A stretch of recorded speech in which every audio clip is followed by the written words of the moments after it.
प्रांताधिकारी यांना एक निवेदन देण्यात आलं। तर ते निवेदन या संदर्भात होतं की 29 जुलै 2014 रोजी शारदा प्रांगण बारामती येथे त्यावेळेसचे प्रदेशाध्यक्ष आणि आजचे माननीय मुख्यमंत्री देवेंद्र फडणवीस यांनी जे लेखी आश्वासन धनगर समाजाला दिलं होतं की अनुसूचित जमातीच्या सवलतींची अंमलबजावणी करू, ते आज तागायत 11 वर्ष झालं नाही। त्यामुळं धनगर समाजाच्या बाबतीत असलेलं फसवं धोरण हे काँग्रेस राष्ट्रवादीच्या काळातही दिसून आलं आणि भाजप सेनेच्या काळातही दिसून आलं। 11 वर्ष पूर्ण झाले तरी देवेंद्र फडणवीस यांना हे शब्द आपला पाळता आलेला नाही। त्यामुळे धनगर समाजाचा रोष हा वेळोवेळी वाढत आहे।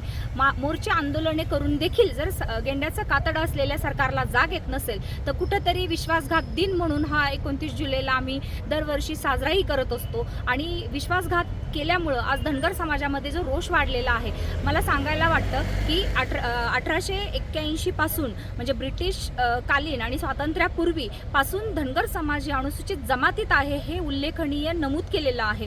तसेच 1950 CO 22 याच्यानुसार डॉक्टर राजेंद्र प्रसाद यांनी हे लोकसभेमध्ये जे बिल पास केलेलं आहे त्यामध्ये धनगर समाज हा अनुसूचित जमातीत असताना देखील आज केंद्र सरकार किंवा राज्य सरकार जाणीवपूर्वक धनगर समाजाला या योजनांपासून वंचित ठेवण्याचं काम करत आहे।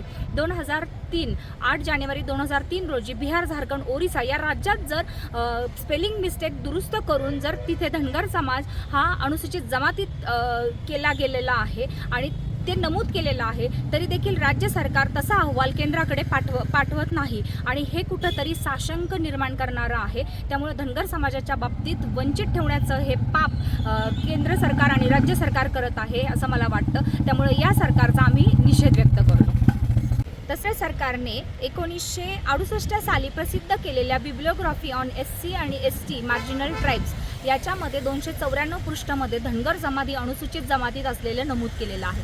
तसेच 1982 साली सुद्धा याच ग्रंथाच्या आवृत्तीमध्ये प्रसिद्ध केलेलं आहे, परंतु त्याची राज्य सरकारने दखल घेतलेली नाही, हे नमूद करावंसं वाटतं। तर 13 सप्टेंबर 1956 लोकसभा बिल यानुसार राज्य शासनाने एक शिफारस घटना दुरुस्तीचा एक अध्यादेश केंद्राला पाठवणं गरजेचं होतं, परंतु ते पाठवलं गेलं नाही। याच पद्धतीने 1978 साली असा एक अहवाल केंद्राला पाठवण्यात आला होता, परंतु तो 1981 साली केंद्र सरकारकडून विचारणा केली, त्यावेळेस राज्य सरकारने त्या कालावधीमध्ये त्यांना तो दुरुस्तीचा अहवाल पाठवलेला नाही। त्यामुळे राज्य सरकारने जी मोठी घोडचूक धनगर समाजाच्या बाबतीत केलेली आहे, त्यामुळे आता तरी 13 सप्टेंबर 1956 लोकसभा बिलप्रमाणे धनगर समाजाला जर खरा न्याय द्यायचा असेल तर मुख्यमंत्री महोदयांनी तो घटनेचा अध्यादेश आणि दुरुस्तीचा अध्यादेश स्पेलिंग मिस्टेक्स दुरुस्त करून तो केंद्राला पाठवावा, ही माफक अपेक्षा धनगर समाजाची आज सरकारकडून आहे।